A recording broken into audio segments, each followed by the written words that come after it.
Welcome back to Elderly Smiles. Don't forget to subscribe, like, share, and click the bell icon to stay updated. Let's begin the discussion. Hey everyone, welcome back.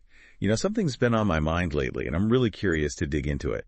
I keep seeing more and more, older adults like us who are choosing to spend, I guess you could say, more time alone instead of, constantly being out and about, socializing like maybe we used to. It's interesting, isn't it? Really makes you think about, how we view aging and happiness. Exactly. It makes me wonder, is this a sign of loneliness or is there something, I don't know, maybe something more to it? Well, I think it's a great question. And honestly, it might point to a shift in how we approach this whole stage of life. There's this growing awareness that maybe solitude, it's not necessarily a bad thing. When you put it that way, it makes you think. Right. And for a lot of people, especially as we get older, it becomes a choice, a conscious choice even, to create a life that feels more meaningful. So you're saying it's not about being lonely. It's about choosing solitude. For many, yeah. It's about taking control. I like that. And one thing I've noticed, I've seen this a lot, is this idea of quality over quantity, especially when it comes to relationships. Oh, tell me more about that. Well, you know how it is. As we age, our priorities change, right? We realize we don't have the patience for all the superficial stuff, the relationships that drain us. Oh, I hear you on that. So instead of trying to keep up with a huge social circle, it becomes about focusing on the relationships that truly matter, the ones that bring you joy, bring you support. Yeah, the ones that make you feel like you belong. Exactly. Belonging, that's such a key part of it. It reminds me of a story I read recently about, this woman who, she decided to simplify her life, her social life. After she retired. Oh, I'd love to hear about that. Well, she just decided, okay, I'm going to let go of some of these relationships, the ones that felt more like obligations, not genuine connections. Like you had to force it. Right. And she was amazed by how much happier, how much lighter she felt. Like she was finally giving herself permission to put her own well-being first. It's like taking off a weight you didn't even realize you were carrying. And you know what? It's not just about letting go of the relationships that aren't working. It's also about being more present, more engaged in the ones that do matter. Absolutely. When you have that space, that breathing room, you can show up as your best self. So you're saying that solitude can actually make us better friends, better partners. I truly believe that. Yeah. Because we're more intentional, more, I don't know. More present. Present, yes. Yeah. Wow. I'm really starting to see solitude in a whole new light. It's a shift in perspective for sure. And it brings us to something else that's really important to consider. What's that? Well, as we age, we start to appreciate peace and quiet in a different way, I think. Oh, you know what? I've been noticing that myself. I find I need more quiet time these days, more time to recharge, to feel centered, I just figured it was me getting older. Oh, it's not just you. It's really common. Think about it. The demands of work, family, always being on, it takes a toll. Solitude gives us that break we need. A chance to just reconnect with ourselves. Exactly. To think about our experiences, to just enjoy the quiet, to be still. This makes me think of another story I read about a man who was just so happy after he retired because he finally had control of his own time. He could choose how to spend his days, hobbies or being in nature or even just relaxing at home. He said it was the most liberating feeling. It's inspiring, right? Having that agency over your life, especially as we get older. And it's not about being antisocial or anything. No, not at all. It's about living a life that just feels right for you. Feels authentic, yeah. Authentic, that's a good word for it. I wonder if part of what makes solitude so appealing is that it gives us permission to let go of all those expectations. Mm-hmm. The ones that maybe felt so heavy when we were younger. Like we've earned the right to do things our own way. Yeah, exactly. So we've talked about the importance of choosing our relationships, of having time for ourselves, but let's face it, as we get older, our social lives, they change. It's true. Friends move away, people pass away, our jobs change. It's the natural course of things. How do we navigate that? Yeah. Without feeling, lonely or isolated? It's a really important question, and it's true, things do change. But I think what's fascinating is that many people, many older adults, they see these changes not as a loss, but as an opportunity. An opportunity. To grow, to connect in new ways. I'm really curious to hear more about this. Well, it's about recognizing that the quality of our relationships matters more than the number, And sometimes when our social circles change, it actually helps us see who our true friends are, the ones who truly care. So it's about focusing on the connections that really matter. Exactly. I'm reminded of a story, a retired teacher, I think it was. And she found that her social life actually became more fulfilling after she retired. Really? Even though she was interacting with fewer people overall. Interesting. She realized that the people who stayed in her life, they were the ones who truly valued her. Sometimes less is more. I think so. And it's not just about friendships either, right? Family changes too. Kids grow up, maybe become a caregiver. It's a lot to handle. Absolutely. And those changes can be tough. Yeah. But they can also bring a lot of joy. And again, it's about embracing that change, seeing it as a natural part of life. So it's not about resisting what's happening, it's about adapting. Exactly. And solitude can help. It gives you the time and space to process everything. To adjust, to find some peace in the middle of all the chaos. Right. And sometimes those changes can lead to new and unexpected connections. New friendships. Yes. Maybe you meet people through shared interests, even though your old social circle has changed. It happens all the time. It's encouraging. Connection is possible at any age. So true. So true. Speaking of connections, I can't help but think about technology. It feels like a double-edged sword. I agree. It can be a great tool to stay connected, especially when people live far away. But it can also be a huge distraction. Absolutely. So how do we navigate that? How do we use technology to stay connected without letting it, take over? I think the key is using it intentionally, mindfully. Technology is a tool, not a tyrant. I like that. But it's easier said than done, I know. I mean, it's so easy to get sucked into the endless scroll of social media, or to feel like you have to respond to every notification. Oh, I know. And it's exhausting. It is. One thing that helps me is setting boundaries. Just like with anything else in life, maybe you decide to only check email at certain times or turn off those notifications. That makes sense. We have to be more intentional. Right. Decide how you want to spend your time. Don't let technology decide for you. This is really making me think. Yeah, it's all about being mindful of how we use our energy. It is. It's about recognizing our limits. And honestly, that brings up this idea of a social battery. Oh. Social battery. I've heard that before. But could you explain it a little more? Sure. It's just the idea that we all have a certain amount of energy, right, for social interactions. Some people have more than others, but eventually it runs low. Yeah, that makes sense. And maybe as we get older, our batteries, well, maybe they don't last as long. That's right. And I think that's part of why solitude becomes so appealing.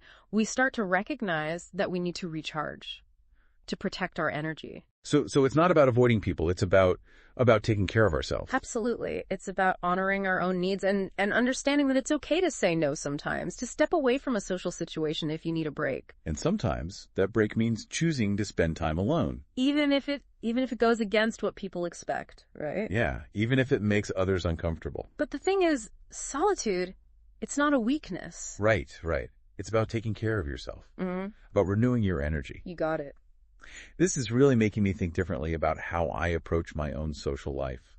I've always loved being around people, but I'm realizing that maybe I need to be more mindful, more deliberate about creating that space for myself, for solitude. It's all about finding that balance, the balance that feels right for you. And, it might change. It might change over time, but the important thing is to listen to yourself. To listen to our bodies, our intuition. Yeah.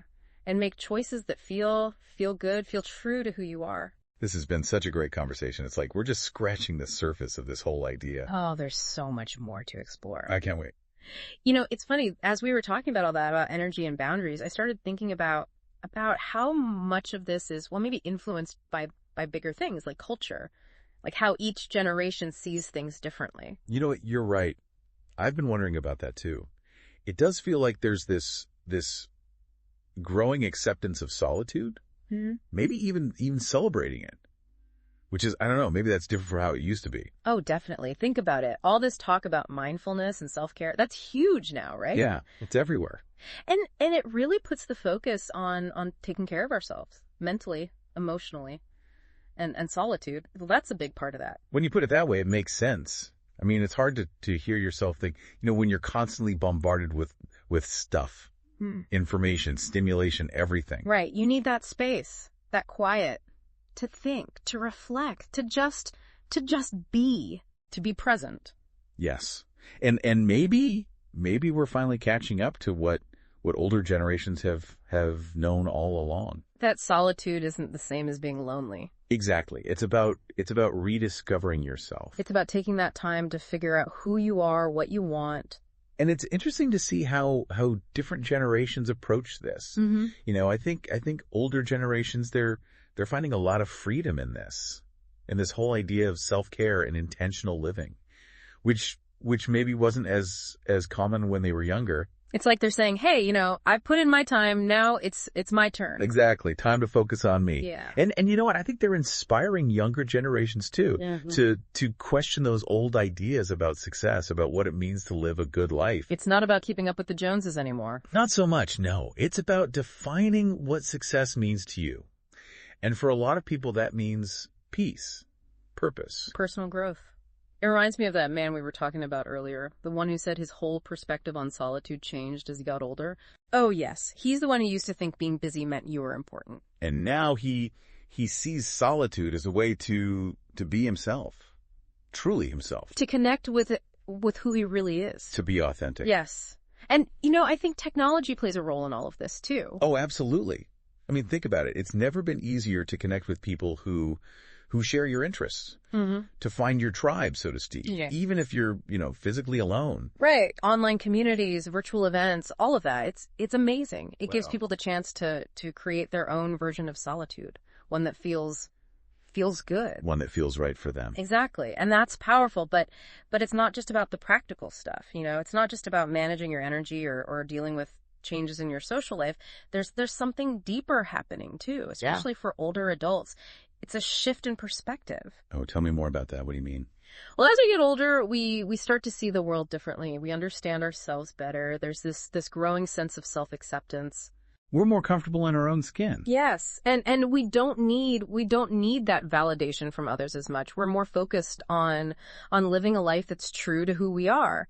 And solitude gives you the space to do that. The space to figure it all out. Exactly. To explore, to grow. It makes me think of that man we talked about earlier, the one who felt so free after he retired. It was like he finally had the time to pursue his passions, the things that made him happy. It's beautiful, isn't it? That realization that aging doesn't have to be a decline. It can be a transformation. A transformation into what? Into a deeper understanding of yourself, a greater sense of fulfillment. And, as we talk about this shift in perspective, I think it's also important to remember that solitude can be a source of healing too. That's interesting. I hadn't really thought about it that way. Life can be tough, and as we get older, we carry more with us, right? The good and the bad. The baggage. The baggage, yeah. But solitude can be a safe place, a place to process those difficult emotions, to work through things, to learn to be kind to yourself. I remember reading a story about a man who found a lot of comfort in solitude after he lost his wife. He said being alone gave him the space to grieve, to remember her, and to slowly start to heal. That's powerful. Even in the midst of loss, solitude can be a path to peace. It makes me wonder if maybe for some people, solitude is a way of coming to terms with things, with their own mortality, with the life they've lived. That's a profound thought. And I think you're right. As we get older, we become more aware of our own limits. And that can lead to some really important questions about what matters most. And solitude, well, it gives you the space to think about those things. It's like taking stock. Appreciating the simple things, finding a way to be okay with all the changes that life throws at you. And, as we've been talking about all this, I think it's becoming clear that for a lot of people, especially as they get older, solitude isn't just a temporary thing. It's not just a way to cope. It's a choice, a lifestyle choice. They're choosing to spend their time and energy differently. Exactly. They're choosing to prioritize the things that truly matter to them. Peace, growth, connection, and they're creating a life that reflects that. A life that feels authentic. It makes me think of that woman who decided to embrace a simpler life in retirement. The one who loved gardening and writing. She found so much joy in those quiet mornings. It wasn't about escaping the world, was it? No, it was about creating a world that felt right for her. And that's the beauty of it, right? We all have the power to choose how we want to live, no matter our age. This is really inspiring. It's been a wonderful conversation. I feel like I'm seeing solitude in a whole new light. Me too. But there's one more piece of this puzzle that I think is really important. And that's the difference between active solitude and passive solitude. Oh, that's interesting. I'm not sure I follow. What's the difference? Well, think about those times when you've been alone, but not because you wanted to be. Maybe you felt isolated or just bored. Yeah, I get that. That's what we call passive solitude. It just sort of happens. You don't really choose it. Like being alone, but not on purpose. Right. But active solitude, that's different. It's intentional. You create that space for yourself. To be what? To recharge, to think, to connect with yourself, So it's not just about being physically alone. It's about how you spend that time. Exactly. It's about purpose. Like choosing to read a good book instead of, just scrolling on your phone for hours. Oh, that's a good example. It's about being present, even when you're by yourself. Think of it like taking care of a garden. Okay, I like where this is going. You wouldn't just let it grow wild, right? No, you have to tend to it. You choose what to plant. You weed out the things that aren't working. Active solitude is like that. It's about taking care of your inner self. Wow, that's a great way to put it. So active solitude can actually be good for you. Absolutely. It can help you feel more energized, more connected. While passive solitude, well, that can just make you feel drained. This is really making me rethink things. It's like there's a right way and a wrong way to be alone. In a way, yeah. And that's something I think everyone should know, no matter how old you are. If you want to feel more balanced, more fulfilled, you have to be intentional about how you spend your time alone. Make it a choice, not just something that happens. Exactly. And choose to do things that make you feel good, things that are meaningful to you. So it's not about becoming a hermit or anything. No, not at all. It's about finding that balance. Finding that place where solitude actually makes you feel stronger. More alive. More yourself. This has been so eye-opening, I have to say. Me too. It's been a pleasure talking about this with you. And to everyone listening, hope this has given you some things to think about. Maybe next time you find yourself alone, you'll see it as an opportunity. A chance to connect with yourself. Yeah. To recharge. To grow. And to create a life that truly feels like your own. Until next time, everyone, take care.